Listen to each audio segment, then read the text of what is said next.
Hey guys, it is Saturday. So you know exactly why I'm here. And I'm sure if you guys are watching this and just now coming on, you are probably seeing something interesting. That being, I got a haircut. I did it myself with a razor and everything. So with one of those big razors that hair people use to shave hair off. So I did it myself. Hopefully you guys think it looks okay. I don't know if it looks good, but you guys know why I'm here. You guys know why I'm here. Wrestling Week in Review. Tonight, though, is SummerSlam. It is the biggest party of the summer. It is tonight at SummerSlam. Can't wait for it. Can't wait to watch it. And I am definitely, as you would say, fired up for today's show. So, obviously, you guys know why I'm here. Let's get into it. Let's get on with the show. I want to get this show over with within an hour, maybe an hour and 10 minutes tops. Because I got other things that I would like to do today. Hopefully I got a video that will be premiering at 5:30 on this channel. Hopefully I can get this live stream done before 5 so I can upload this video and upload my a new video, and it will be premiering at 5. It is going to be my newest movie review video for a movie that I have not seen yet, that I only saw for the very first time this past week, called Be Cool. Be Cool. If any of you have seen it, then if you guys haven't seen it, just watch it.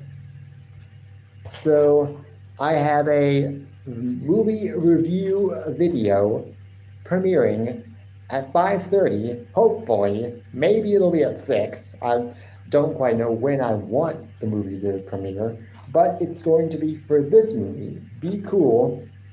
If you guys haven't seen it yet, feel free to do so. Just so you know. But you guys know why I'm here. You guys know why I'm live. Let's get into it. Wrestling Week in Review. Yes, it is epic. Tonight is also going to be epic. Tonight is SummerSlam.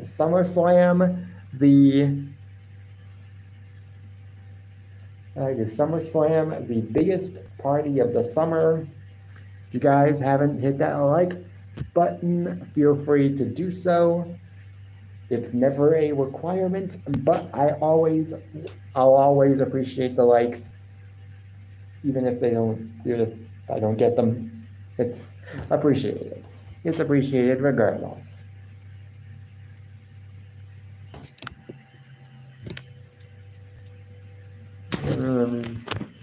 Do something for a quick second. Okay. I had to do something for a quick second, so that's why. Okay, yeah. We got Monday Night Raw. Started with Seth freaking Rollins with a confrontation between CM Punk, Drew McIntyre, and Seth Rollins. Seth Rollins has made himself the special guest referee for this match. If I'm not mistaken, the reason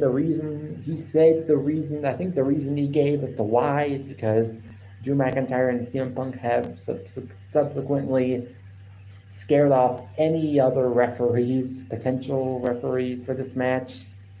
I'm guessing nobody wants to referee this match, yet Seth Rollins is like, okay, I'll be the bigger man and I'll referee this match, but it only makes this match that much better because of the history that both superstars have with Seth Rollins. I mean, obviously. Seth Rollins, he laid out the rules, per se, as far as how I think this match is going to go, and as far as what I think Seth Rollins is going to do as a referee. I think Seth Rollins is going to allow some leeway with this match. He's probably not gonna appreciate like weapons being used, but he'll definitely, I'm sure, will allow. I don't know if he'll do like most referees do and start like 10 count when they get outside the ring. I think he'll allow them to beat each other to smithereens because he knows that's what we want. We want to see CM Punk, or at least some of us want to see CM Punk beat the living smithereens out of Drew McIntyre because of everything that Drew McIntyre has said and done to Punk, has said to Punk, and everything that Drew has done to Punk. So that's what we all want. But who knows? Now, also, as far as what I think is going to happen, what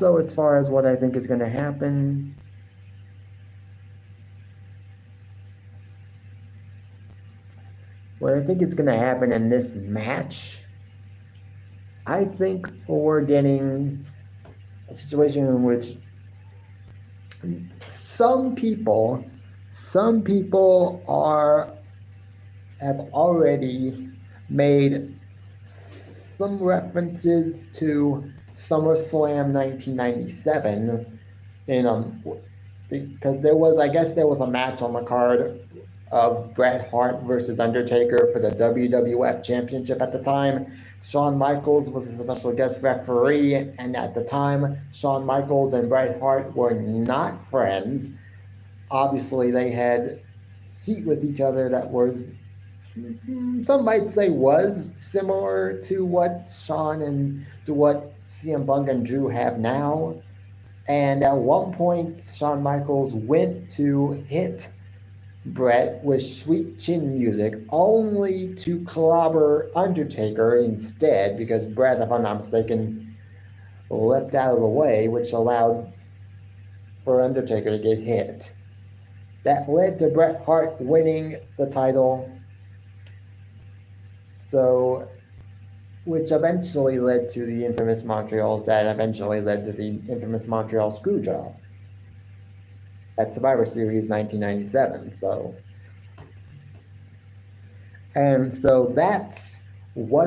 That's what I think might happen. What I think happens. That's what I think happens. Is we get a situation in which Seth Rollins goes to hit CM Punk, to hit Drew McIntyre with whatever he's going to hit Drew McIntyre with. He misses, hits Punk, and then that in turn helps Drew McIntyre win the match. Drew McIntyre is winning this match hands down. I don't see a reason as to why he shouldn't win. Mainly because I just don't know why he should win. Unless it's because then it adds heat to the feud, and it gives CM Punk another reason to want to get another match against him, which I do think we get. If we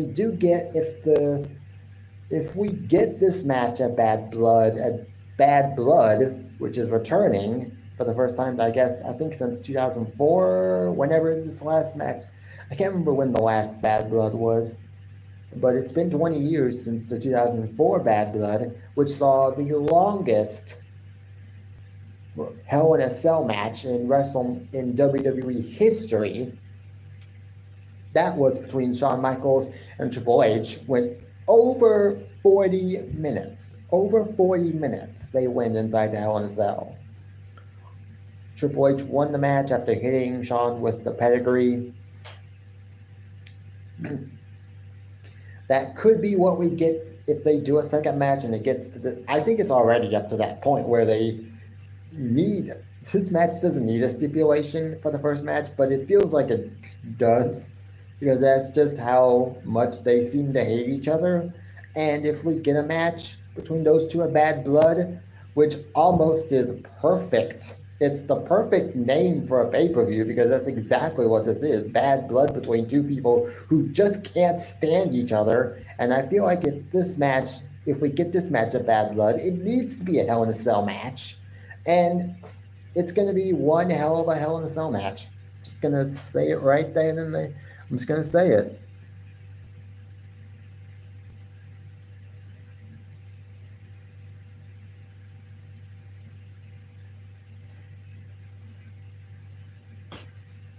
But hey, it is what it is.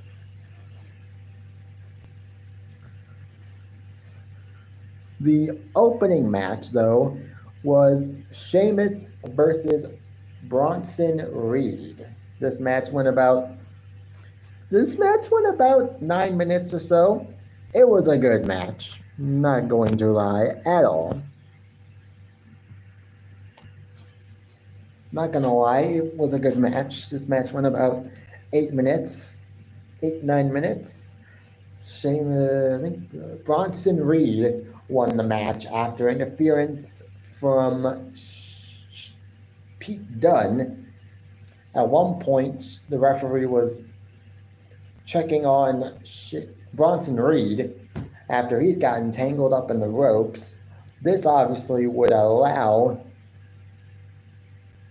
would obviously allow Pete Dunne to come out of nowhere and hit Sheamus with a shillelagh, which then allowed Bronson Reed to hit his signature tsunami splash onto Sheamus, which picked up the win. Good win for Bronson Reed. Don't know where this feud with Sheamus is going, but I don't know.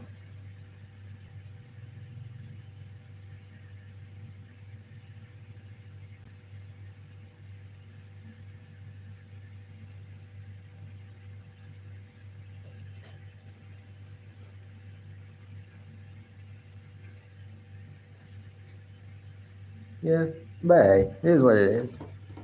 We got several promos on Monday Night Raw. Several promos. Damian Priest, he had a promo for basically Damian Priest, Gunther, both had promos, both talking up their SummerSlam match against each other. As far as how that match goes, I see Gunther winning. Obviously, I don't want to have anybody say, "Oh, Gunther needs to lose because he's uncharismatic and such and such." He's winning. No question about it. I just don't see it happening any other way. Gunther wins at SummerSlam. We also got backstage segments involving the Judgment Day. Quite a few, actually. The first one was they I guess, arrived at their clubhouse or their section of the arena where they have their stuff, and it was all trashed. Harassing was like, who would do this? And then Rhea's like, really? You guys don't know? Like, Liv Morgan, obviously, was the woman who did all of this. And we even got a video. We also got a promo package from her. She was, I guess, standing in front of I'm guessing a trash can or a bin or just a metal bin of some sort that had a fire going, and she was throwing stuff in it, and it was Judgment Day stuff. Majority of this stuff was like stuff of Dominic's, like a picture of Dominic, like of her and Dominic Mysterio shirts and stuff that I guess she had taken from the clubhouse. She talked about her upcoming match at SummerSlam with Rhea Ripley. She said that she thought that Dominic was a man, but that she was wrong, and she's only Rhea Ripley's, I'm not going to say the word because it's a curse word, but B word. She's Rhea's B word. pretty much. Rhea Ripley also had a promo. She also talked about her upcoming match at SummerSlam, obviously. We also got promo packages for Sami Zayn and Braun Breaker. They also talked about their upcoming match at SummerSlam. As far as who wins between Rhea and Liv, I think Liv actually does win this match, and much like CM Punk CM Punk and Drew McIntyre, I do expect this to be two matches, us to get two matches out of this. CM Punk and Drew McIntyre, I feel like we're going to get a second match out of this match. And Rhea and Liv, I think we're going to get a second match out of this, with Liv winning this match, Rhea potentially winning the second match.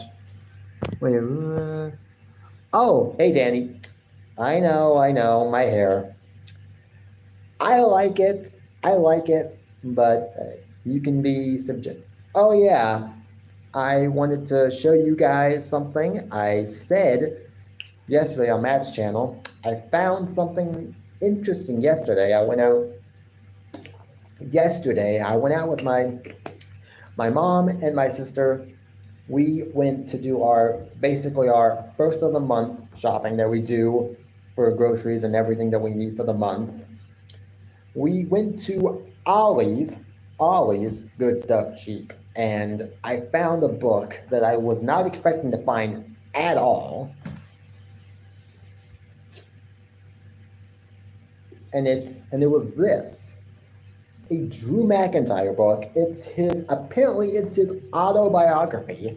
It's his autobiography. I got this for $5, and their price, or I'm guessing the original price you would originally have to pay, is $30. This book originally cost $30. I only paid $5 for this. I'm like, hell yeah, I'm getting this. So that's what I got. I am super excited. Apparently it only goes up to like 2020.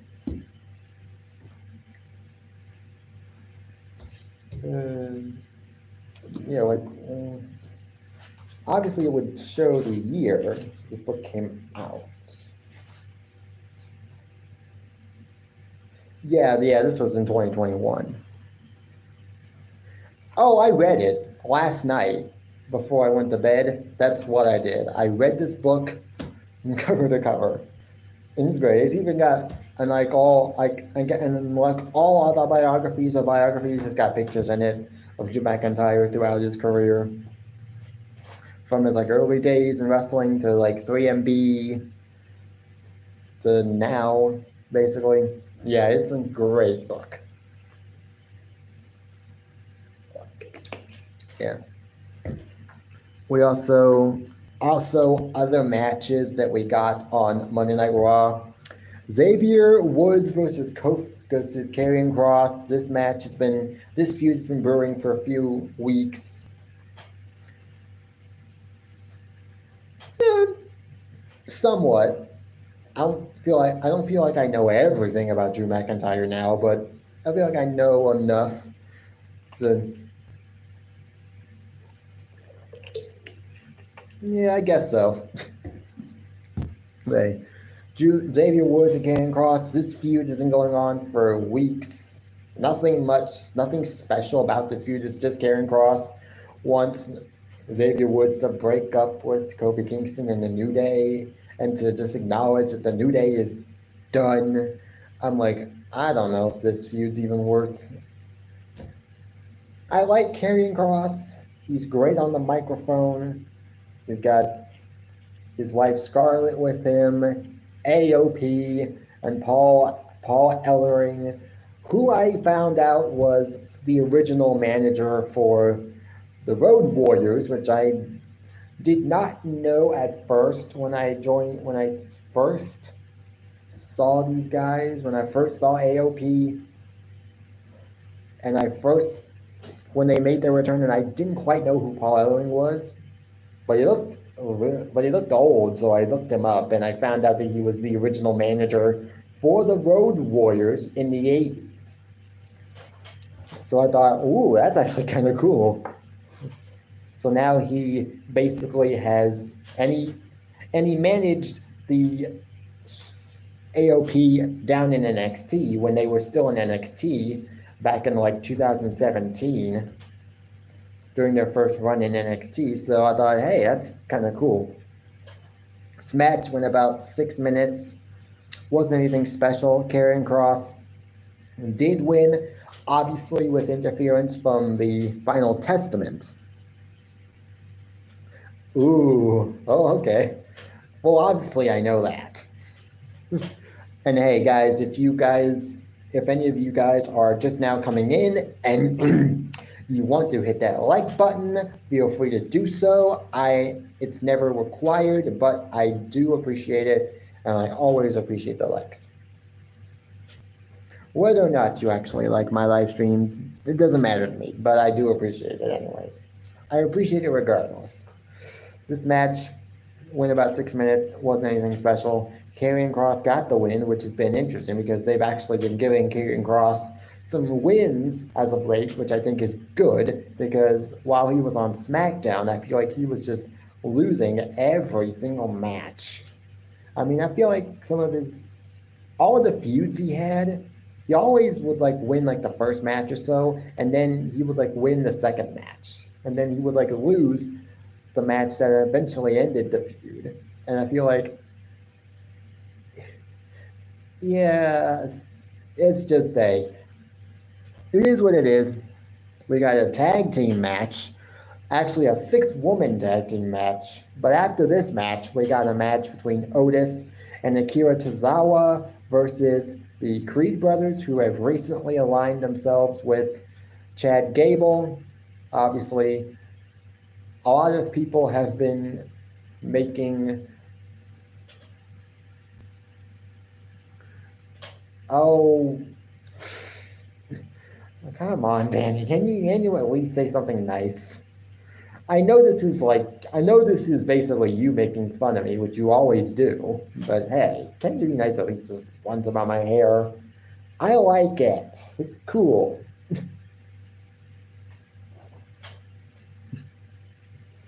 But hey, I guess we have to laugh at something. It can be my hair. This match was a squash match. Lasted about 4 minutes. It didn't do nothing. Oh, San Francisco. Be nice to live there. Would be nice to be there right now. This match lasted about 4 minutes. It was a squash match. After the match, the Creed brothers and Chad Gable would attack. Chad Gable would come out. Him and the Creed brothers would... yeah. Chad Gable and the Creed brothers attacked Otis and Akira Tozawa. Out comes the Wyatt Six. They obviously,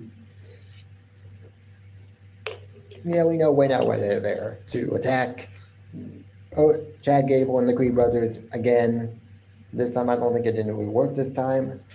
Later on, we would get a backstage segment with Chad Gable. He went to speak to Adam Pearce about getting him and the Creed brothers a match against the Wyatt Six, that being, I guess, Uncle Howdy, which is Bo Dallas, Eric Rowan.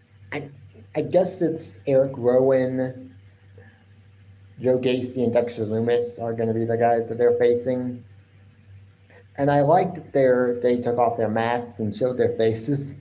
Like, if you looked at Dexter Lumis right now, what he looked like when he took that mask off, as to what he looked like in NXT and when he first jumped up to the main roster, complete night and day. Complete night and day. You wouldn't even believe that it's the same person. You wouldn't even believe that it's the same person because he looks so different. Obviously, the main Reason being, he now has dreads, which is blonde, or I guess dirty blonde dreads, which he didn't have before.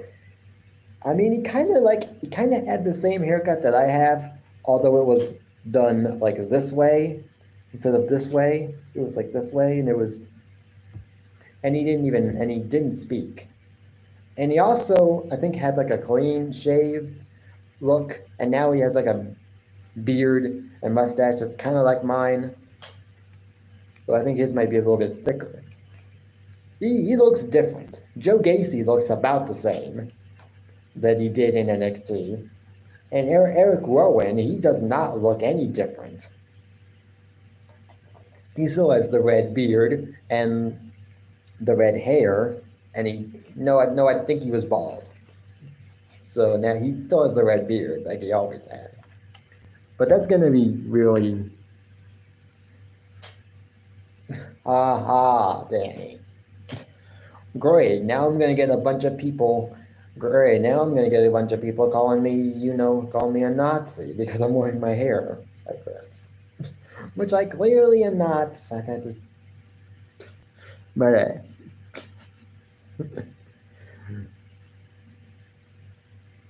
oh, I'm sure it is. Oh, I'm sure it is. I have actually seen pictures. I've seen pictures of Adolf Hitler in the 30s, and I can see him having this haircut, actually. Yeah, I actually have seen pictures of Adolf Hitler before. In school, when I was learning about him, obviously, and I do him, and I could definitely see someone could see this being a popular hairstyle in the 30s in Germany, or just about anywhere for that matter. But on with the show. You guys didn't come here to hear me ramble about my hair. Zelina Vega, she was backstage. I don't know. I like this. I like it. I like my hair like this. I don't like having to mess with my hair at all. Which is why I prefer a buzz cut with my hair every single time I can get it done. I like it to be a buzz cut because I don't like messing with my hair. It's just one of those things. It's just one of those pet peeves. Oh, great. Oh, Danny, I'm going to say this right now. You make me laugh. You make me laugh. If there's anybody that could get me to laugh on live stream, it's going to be you. You guys know what I'm drinking. A Powerade, 0 sugar, mixed berry. It is what it is.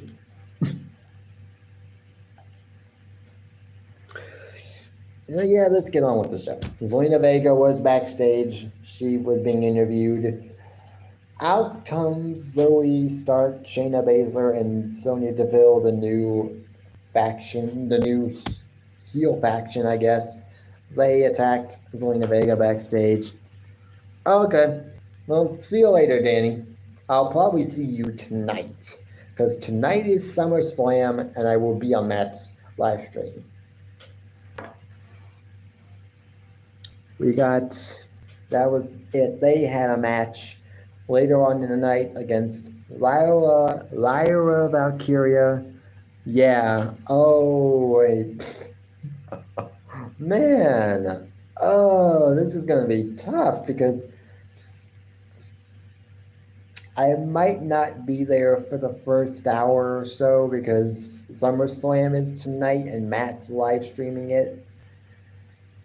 The pre-show, if I'm not mistaken, is from 4 to 7, which means 7 might be when the show starts. And so it's probably going to be at least a 3-hour show. At least. Oh, man. Well, okay. Well, I'll try to be there if I can. Oh, man. Oh, Moxley. You make me laugh too, because your comments are so funny. They're stupid. Now get out of here. You're not wanted. Yeah. Well, Danny, I'll try to come on when I can, just so you know. We also got Miz. We also got a backstage segment with Miz. He announced that he will be hosting SummerSlam, which will be fun. It's in his hometown of Cleveland, even though I guess he lives in LA right now, but he is from Cleveland, much like Logan Paul. We also got, like I said, we had a match between Lyra Valkyria, Katana Chance, and Kayden Carter versus the team of Sonya Deville, Zoe Stark, and Shayna Baszler. This match went about 7 minutes. Wasn't much of anything special, really, but the heels actually got the win. And out comes, and then almost immediately, out comes, yeah, I kind of wish that this was on a Sunday, to be completely honest, because I have very much enjoyed going to her live streams as of late. Ever since you sort of, brought me over to her channel, I'm like, I like her live streams. So yeah, this is the one time where I would just love for it to be SummerSlam to be on a Sunday and not a Saturday. Ugh. Or if it's gonna be on a Saturday, do it earlier in the night, earlier in the day. But the only time we ever get that is if it's at an international PLE like Backlash or Money in the Bank or King and Queen of the Ring.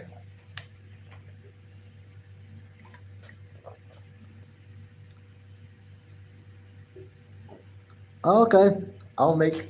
Well, one, I might not be able to do that. If I have to, I might look him up and just check out whatever he's got going on afterwards. Because tomorrow, our church, the church I go to, is doing a Sunday school picnic. Their annual Sunday school picnic. They do it every year. It's at a They do it not in the church, but it's at one of the families that goes to our church, the Barons. They have a farm near where I used to live, where me and my family used to live before we moved to the trailer park that I live in currently.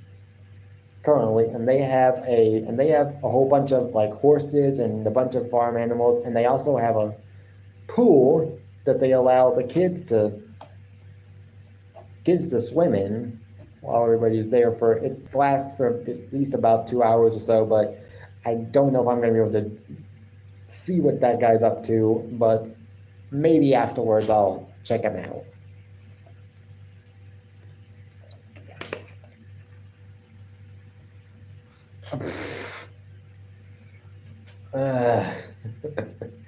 Oh, Danny, you make me laugh. Like I said, you make me laugh. I don't know why, but you make me laugh. Well, maybe I'll just fix it so it looks a little bit nicer. We also got this match, so we got the 6-woman tag team match. Zoe Stark, Shayna Baszler, and Sonya Deville. They won the match. Afterwards, we saw the return of Damage Control, which I'm guessing is a face faction now. I don't know, but I'm guessing this was done, what they did to Damage Control. Sonya, Zoe, and Shayna, what they did to Damage Control was, I guess, made it into a double turn, so where they're now faces. I don't know.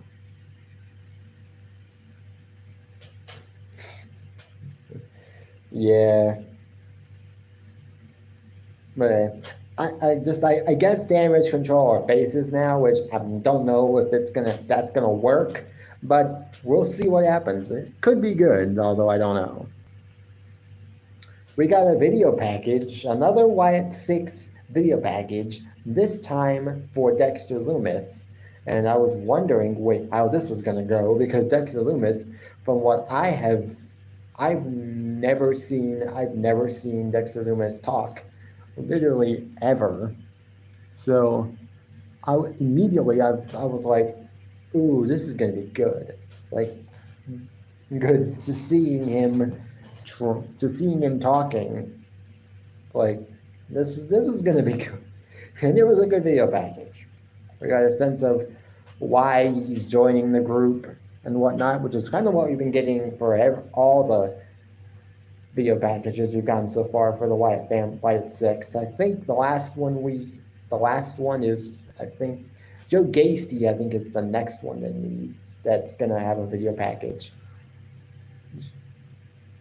done for him. They've done one for just about every other member so far, except for him. So that's good. We also got other matches on the show. We got Sami Zayn versus Dominic Mysterio. This match went about 8 minutes.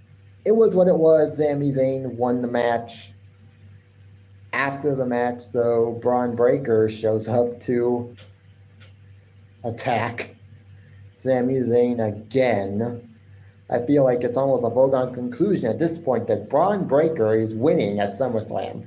I need you guys to forget about all the things that you've heard online. I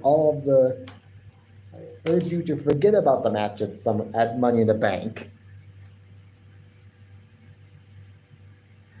I don't know.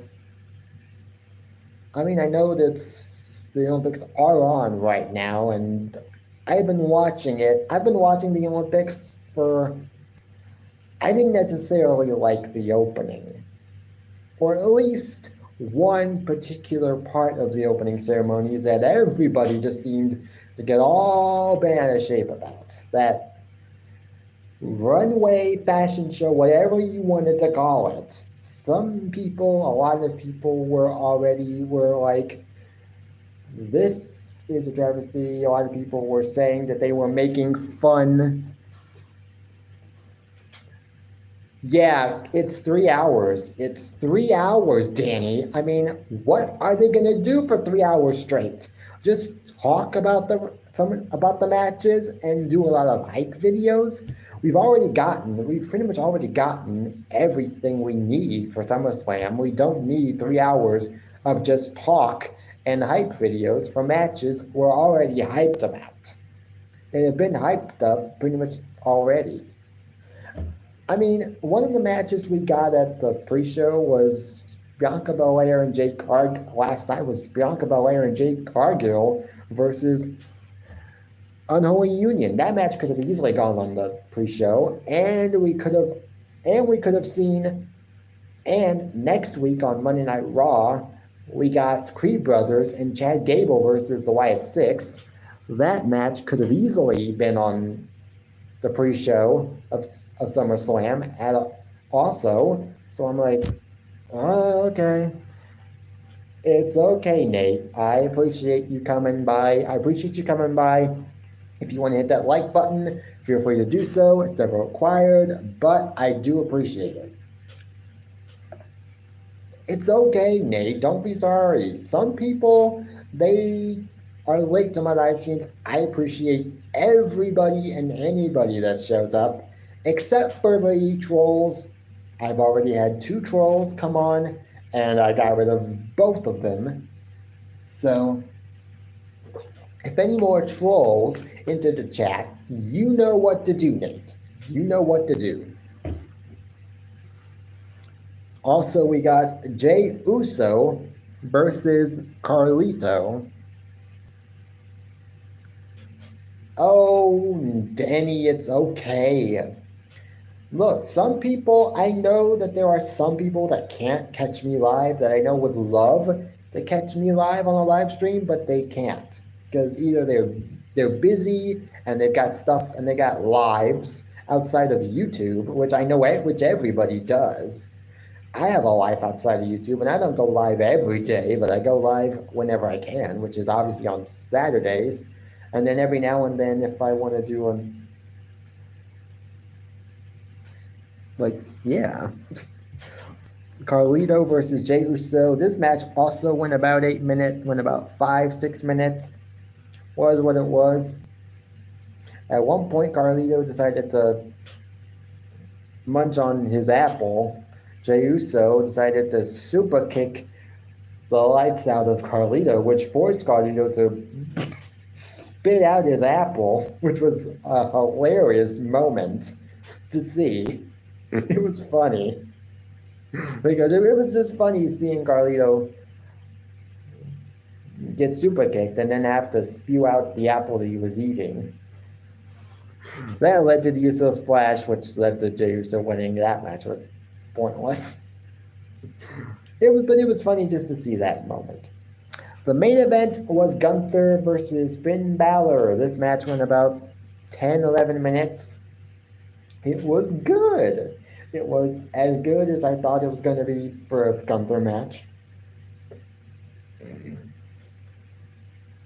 But hey, it is what it is. We got Gunther obviously was going to win the match. I will agree with you, Nate. Raw is better than SmackDown right now, simply because we got multiple feuds on Raw. We got Judgment Day's shenanigans. We got Damian Priest versus Gunther. Braun Breaker versus Sami Zayn. Rhea versus Liv. Sheamus and Pete Dunne are apparently getting into a feud. We also got the Chad Gable and the Creed Brothers and the Wyatt Six storyline. We got Drew McIntyre and CM Punk, which is yeah, I would say that. I would definitely say that, Nate.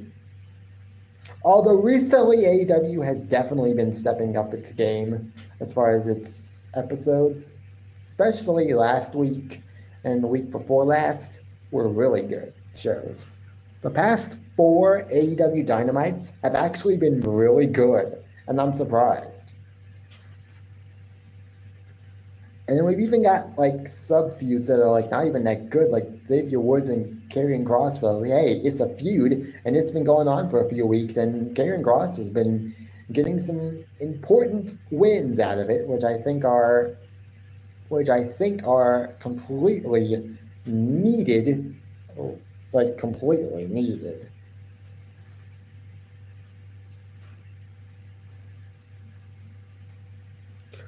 We got, and that was it. That's it, basically, for SummerSlam. For Raw, if I was to rate Monday Night Raw, I would rate it a 7 out of 10. It was a very good show. 7 out of 10, maybe 7.5. NXT this week was night 1. This was night 1 of a 2-night event, which is titled Great American Bash.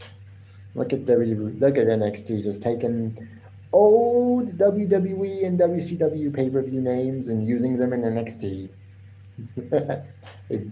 They've done it with Vengeance Day, with Battleground, with Halloween Havoc, which will be returning this year as a PLE. 2022, Halloween Havoc returned as a PLE for the first time, and I'm sure in a long time, at least since WCW. We also got, last year though, Halloween Havoc was a 2-night special edition of NXT, which I don't know why, because I think it should be a PLE. And then this year, it's going to be a PLE again. We also got NXT No Mercy, which was last year. I think made its debut last year. And it's now a PLE. We all know No Mercy used to be a WWE PLE for a long time before they stopped doing that. Before they stopped doing that. So this was a good this was actually a very good episode. We got we got a bunch of matches, some backstage segments. We got an MSK promo. They want a match for the NXT Tag Team titles, which Axiom and Nathan Frazier agreed to. So we're going to be getting that match next week, this upcoming Tuesday, night 2 of NXT Great American Bash. We got Trick Williams was in a backstage segment. He had some words to say to Pete Dunne, who has recently, I guess, decided to make. I feel like they do this now. I feel like they do it just once in a while.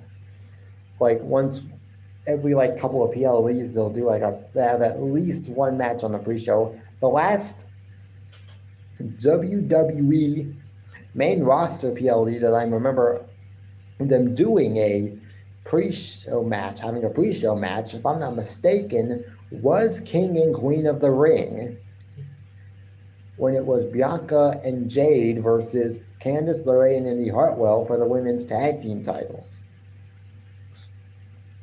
And the match wasn't even that bad. The match wasn't that bad. It just wasn't very good either.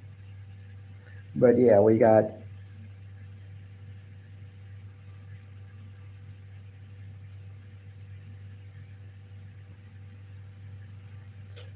Oro Mensah and Ethan Page segment. Ethan Page had some words to say to the NXT universe. Oro Mensah came out. Actually, Oro Mensah had a match. No, that was last week. Oro Mensah. Oh yeah, we got the first match of the night was the women's tag team title match. I already have done my predictions for SummerSlam. Damian Priest versus Gunther. I say Gunther wins. Braun Breaker versus Sami Zayn. I think Braun Breaker wins. And Drew McIntyre versus CM Punk. I think Drew McIntyre wins. I think that's the only obvious choice there. And the first match of the night was Alba Fire and Isla Dawn putting their titles on the line against Lash Legend and Jakara Jackson of Metaphor. This match went about 10 minutes or so. Wasn't a bad match though. It was good. Went about 10 minutes. They lost the match. Lash and Jakara did. Later, after the match, we got Ethan Page coming out. He had some words to say. Yeah. To Oro Mensah, who was out there with them, with that Metaphor teammates. Again, and then Oro Mensah again decides to humiliate Ethan Page by kayfabe pinning him to the mat with Lash Legend counting to 3. And that's at least the third or fourth time he's... Oh yeah, also Liv Morgan retains. Nate, I'm sorry to tell you this, but Cody Rhodes is winning because Bloodline rules means that anybody can get involved. Anybody. That includes Roman Reigns and Jimmy Uso. Solo and his new Bloodline think they have basically made themselves believe going into this match that Cody Rhodes has no friends, has no backup going into this match. Well, there's a certain OG tribal chief and a certain former member of the Bloodline that would like to offer a rebuttal. Yeah, Solo, you're about to get a taste of what it's like when you call out the tribal chief and you decide to start calling yourself the tribal chief. Yes, he is. Why would he not return at SummerSlam? Obviously, he's returning at SummerSlam, number one, to put Solo in his place, to make Solo realize, hey, I haven't gone anywhere. I'm still the tribal chief. Get in line.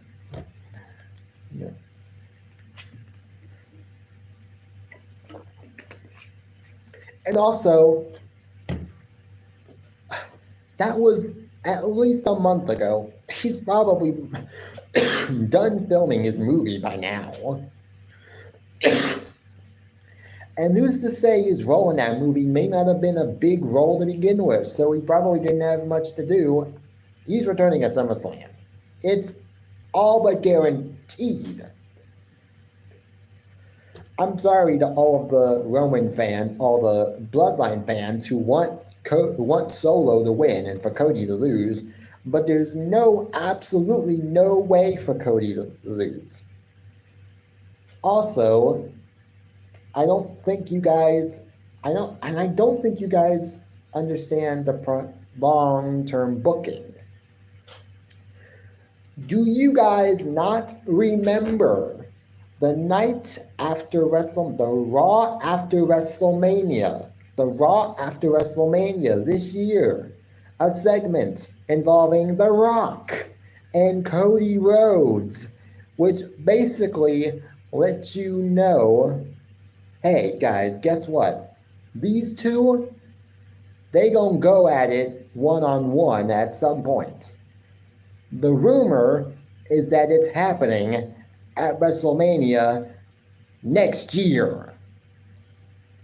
Possibly for the title that Cody Rhodes is currently holding. So, sorry to burst your bubble, but there's no reason for Cody to lose the title that he's supposedly going to be defending against Rock in a match months from now at next year's WrestleMania. How are you going to justify that? Yeah, tell me I'm wrong. Tell me Solo's winning when it's already been rumored that The Rock is going to be facing Cody Rhodes at WrestleMania next year in a match for, obviously, the undisputed title.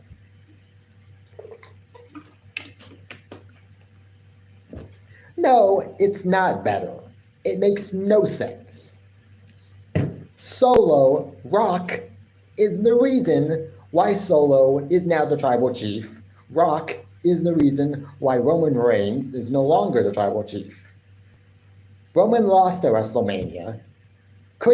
Rock pinned Cody Rhodes night one of WrestleMania.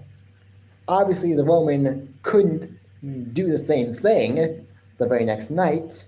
Obviously, Rock is like, I can beat Cody, but Roman couldn't.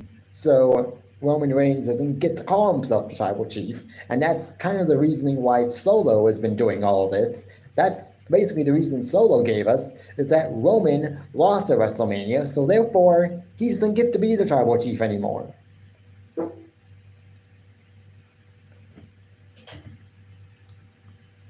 Well, I'm sorry to have to tell you this, Nate, but Roman is returning and it's going to happen at SummerSlam. Like it or not. It's all but confirmed, and I'm not going to talk about it anymore. And I don't want to talk about it anymore, so I'm just going to get back to the live stream.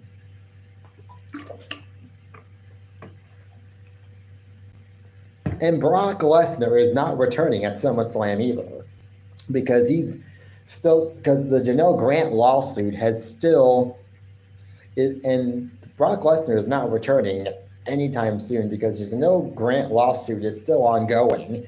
And obviously, even though he's not directly named in the lawsuit, he's like indirectly named because the Janelle Grant lawsuit speaks of a former UFC heavyweight champion, which honestly could been just about anybody, but as far as WWE superstars,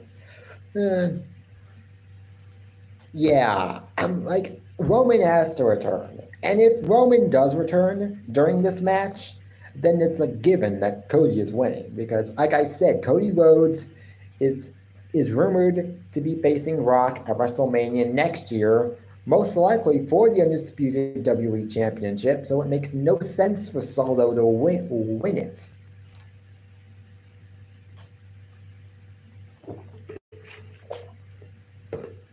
Now back to the show. NXT Great American Bash.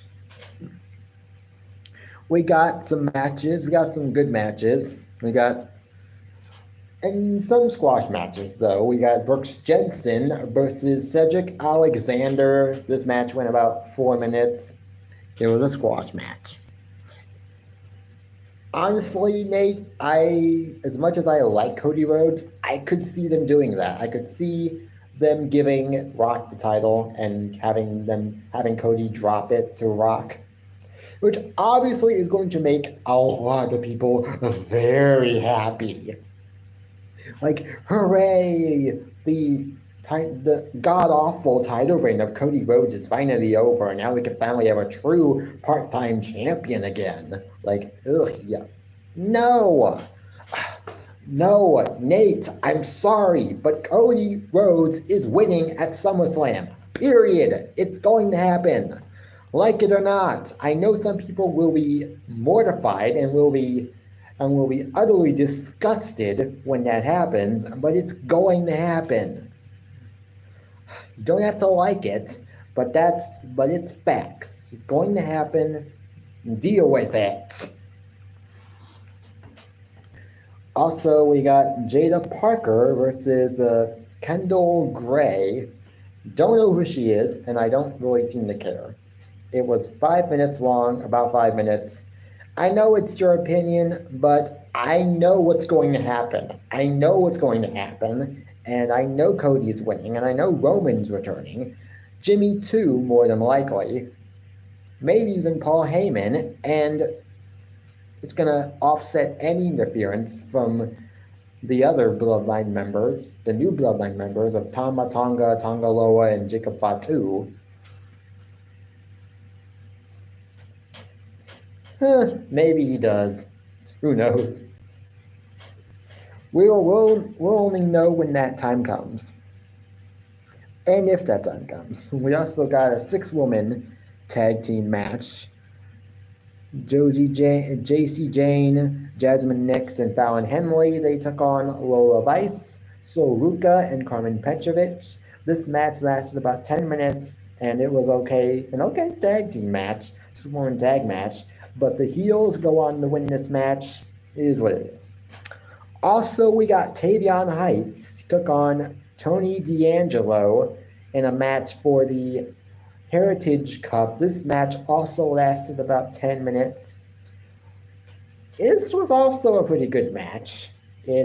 Obviously, Tony D'Angelo won the match. So, it is what it is. It is what it is, so it's okay. We also got the Joe Hendry concert, which was actually one of my favorite things.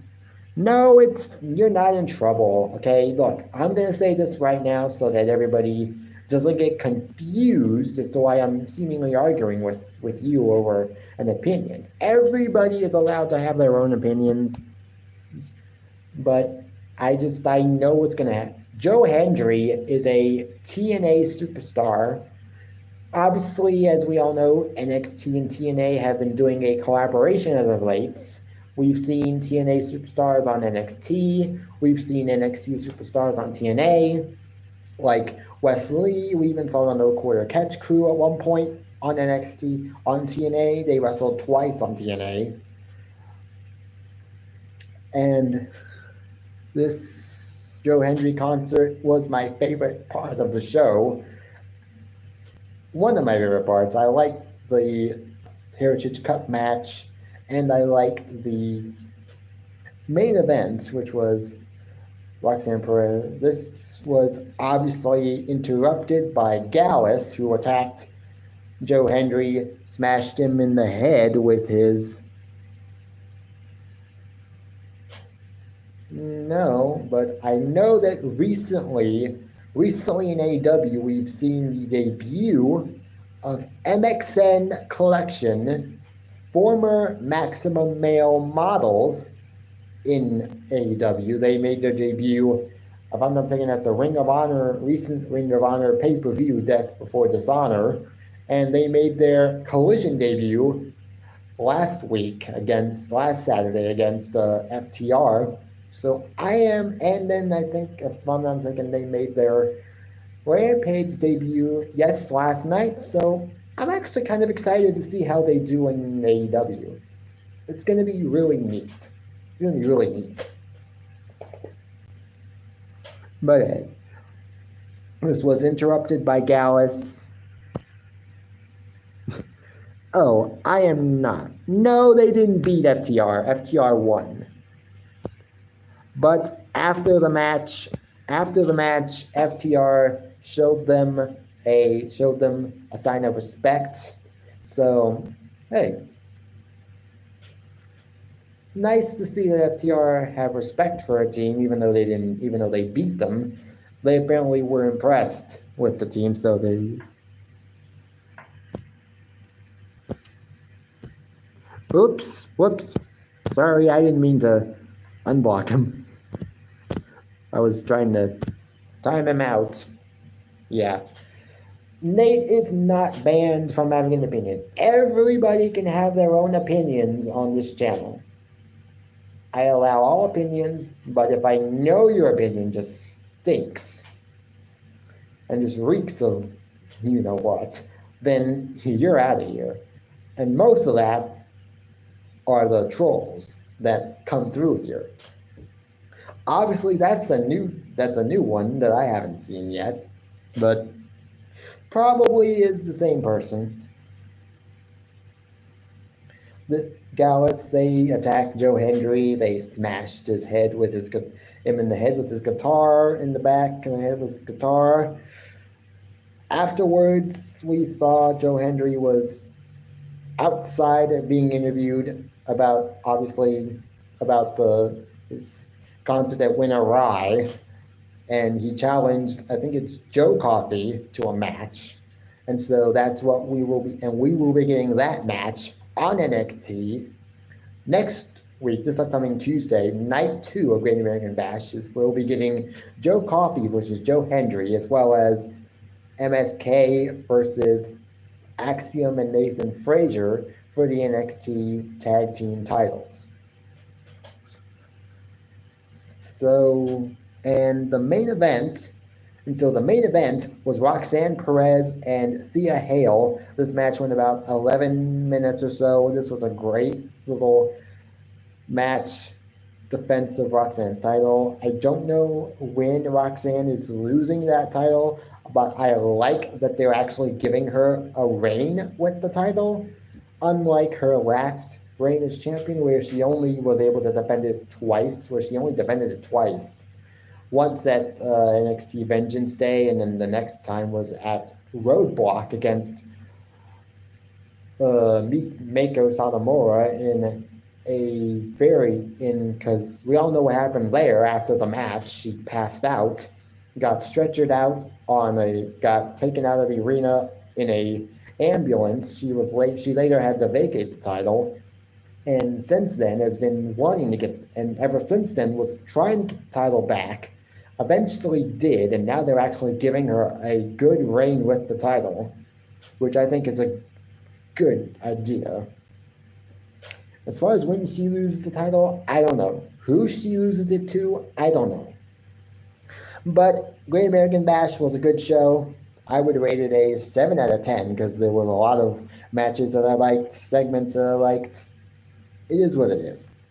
AEW Dynamite was good. Was another good show this week. All shows this week were actually somewhat good, were really good, except maybe SmackDown because of the main event, which I will talk about later. Will Ospreay opened up the show with a match against Lance Archer, the Murder Hawk Monster, Lance Archer. Will Ospreay wins the match. After the match, though, MJF comes out, starts attacking Will Ospreay.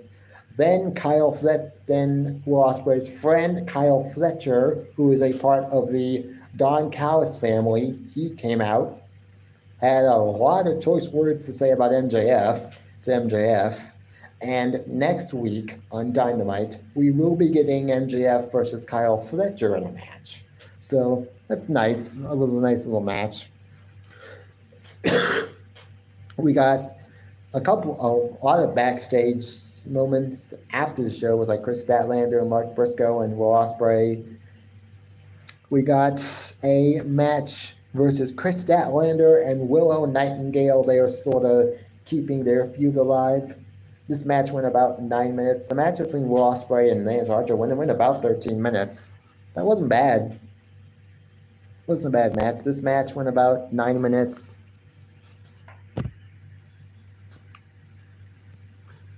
Ah! Yeah, Moxley. Get out of here. You're not welcome.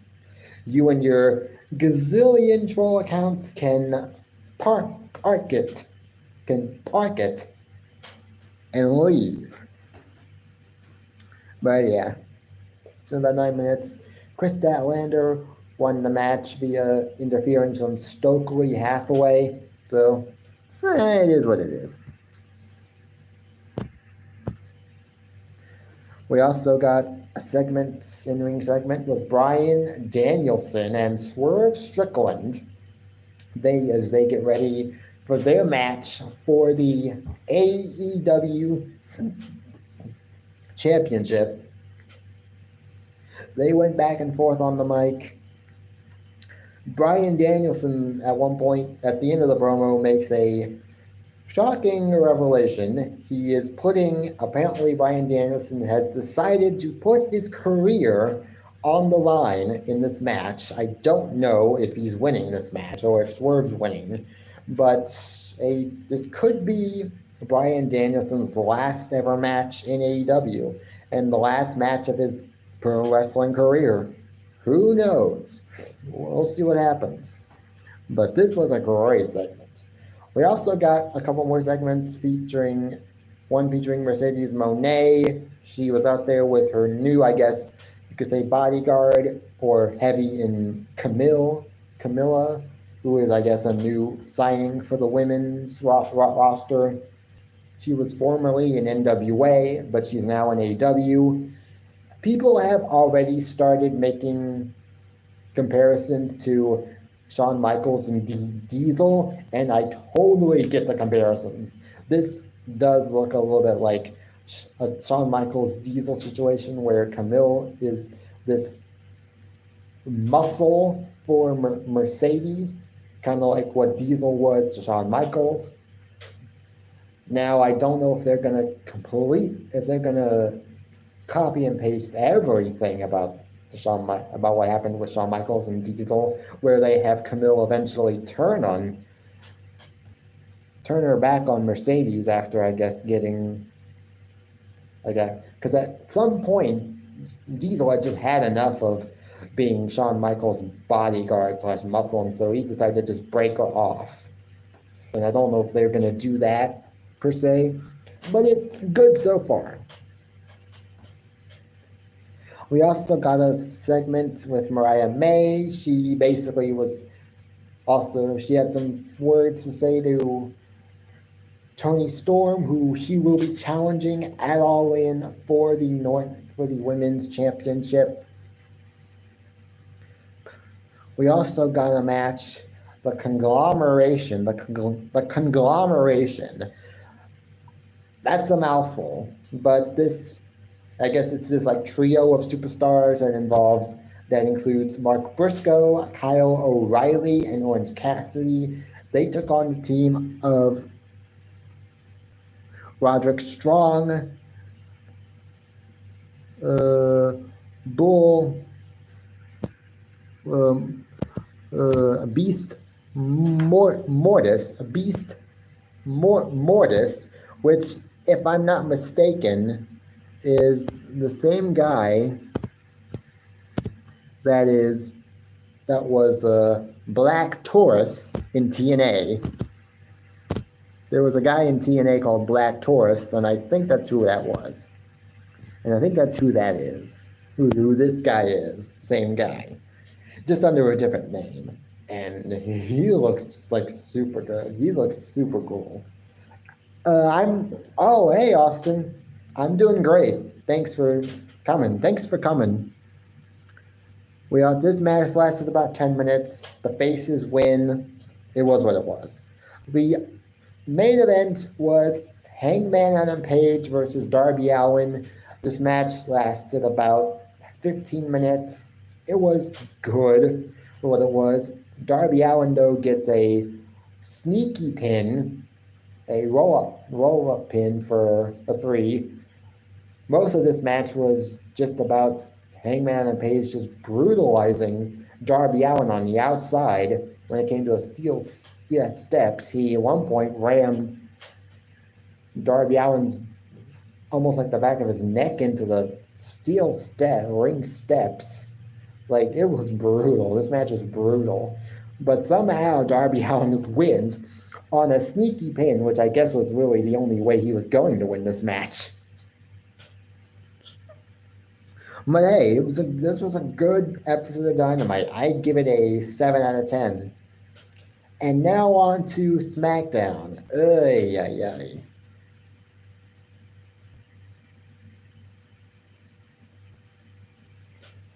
Mustafa Seed? What are you talking about? SmackDown opened up with Cody Rhodes and Solo Sikoa. They went back and forth. At one point, Solo was, I guess you could say, he was getting annoyed at Cody Rhodes talking. He was like, are you done? Are you done talking? Are you done talking? Because you're wasting my time. And then Cody Rhodes was like, oh, if you think I'm done? I'm not done. I'm not done.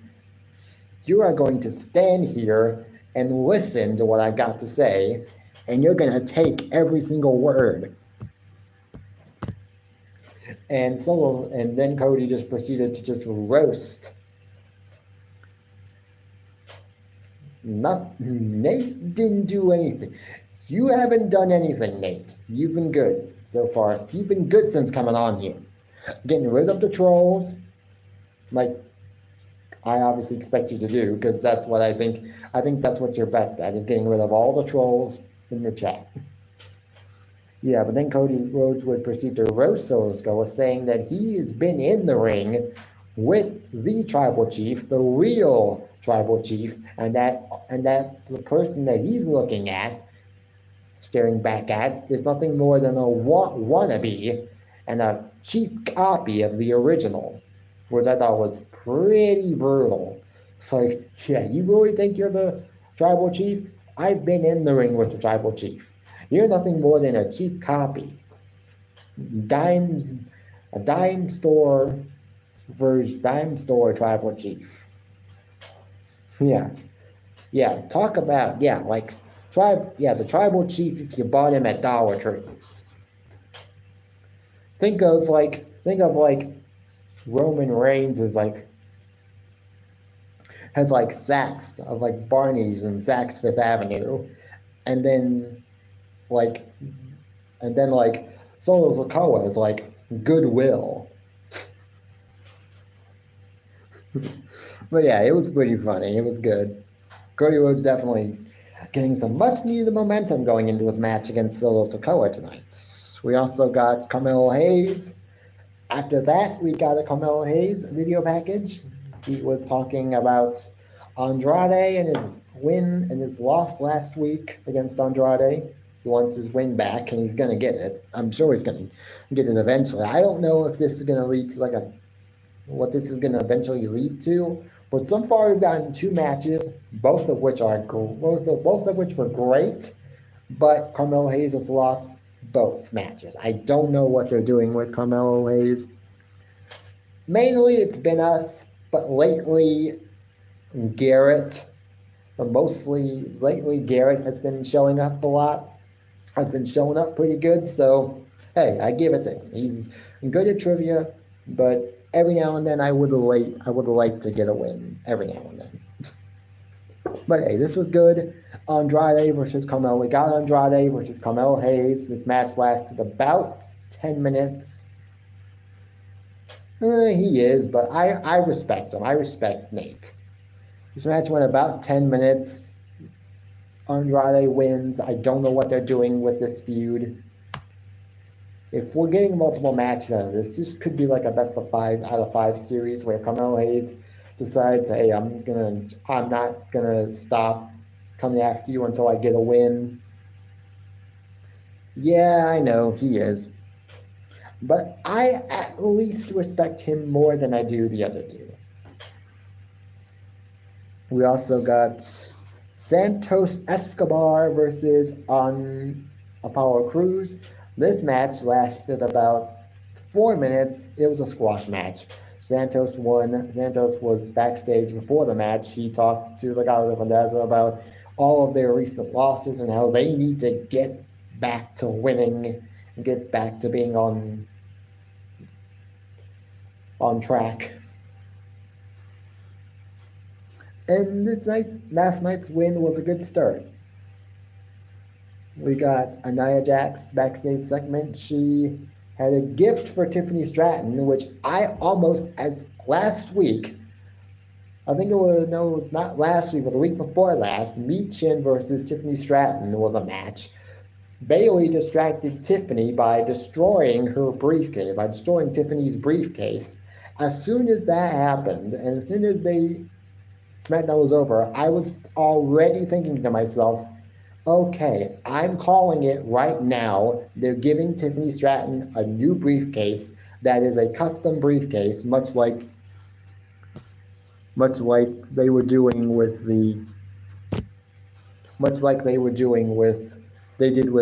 Damian Priest and his senior Money in the Bank briefcase. And guess what? I was right. Nia Jax gave Tiffany Stratton a personalized briefcase that was pink, that was all Barbie-esque, and I thought, it's perfect. It's perfect. It looks like her. It's a briefcase that I definitely could see her holding. So, and as far as Bayley versus Nia, I predict that Nia does win. I do predict Nia does win the match. Nia wins the women's championship at SummerSlam. That I'm predicting to happen. But what I am also predicting to happen is Tiffany Stratton shows just how cunning she is and just how willing she is to be when it comes to.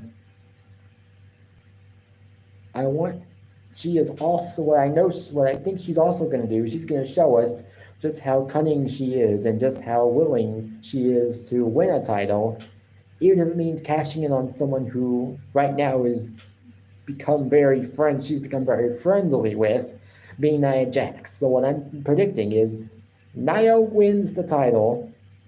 Nia wins the women's title at SummerSlam, beats Bayley. Then Tiffany Stratton comes out, cashes in her briefcase on Nia, and wins the match.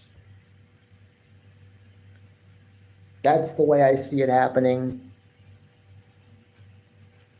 I mean, Nia Jax has already had a moment where she's been cashed in on for a title, that being Money in the Bank 2018. She was defending her then Raw Women's title against Ronda Rousey.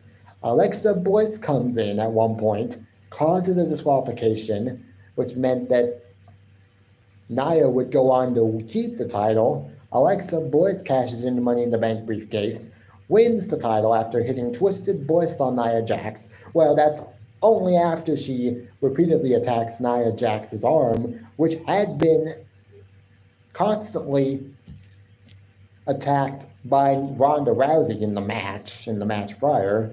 She goes on to win the title. I think Tiffany Stratton walks out of SummerSlam as champion by cashing in. I think Io Sky basically did the same thing last year. She didn't even hold the brief. I mean, last year, Io Sky basically did the same thing. She won the briefcase at Money in the Bank, cashed it in at SummerSlam. I think we're getting the same thing this year.